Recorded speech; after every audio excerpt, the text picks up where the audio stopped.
Today, Tuesday of the third week of Lent, we come to the church Santa Prudenziana. The little church of Saint Prudenziana holds some of the earliest memories of the Roman Church within its ancient walls. The Christian history of this site begins with Saint Prudence, a Roman senator.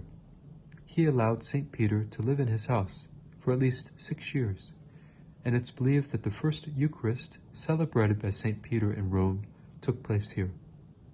He may also be the Prudens named by Saint Paul in one of his letters, 2 Timothy chapter 4, verse 21. An early tradition also held that he had 2 daughters, Prudenciana and Praxedis. These 2 diligently collected the remains of the martyrs, laying many of them to rest in a well within their home. Another early member of the Roman Church, Saint Pastor, is thought to have set up an oratory on this site as well. Any buildings on this site were either demolished or heavily modified to make way for the construction of a bath hall here in the year 139.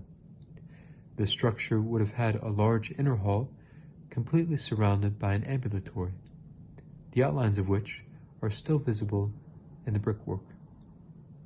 At some later point, this building came to be used for Christian worship, with the earliest proof of this dating from 384. Some points of interest include the apse mosaic. This 5th century mosaic is distinctly Roman, not Byzantine, and is the earliest reference point we have for Christ Pantocrator image, later picked up again in the Byzantine tradition after the iconoclastic era. We also find the chapel of St. Peter, which tradition holds that the altar contains the table of Peter's first Mass in Rome. We also have the mensa, salvaged from the 5th century basilica on this site. Turning around from the mensa, one can still see the triple apse of the original basilica preserved in the back wall. We find too Prudens' well. This shaft leads down to the excavations of Prudens' house, over which a bathhouse and later the basilica were built. There's also the Cantani chapel.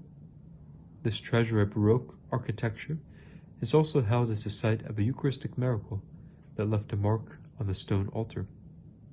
And finally we see the arches of the Roman bathhouse. One can still see the brick outline of the arches of the 1st century Roman bath into which this basilica was built.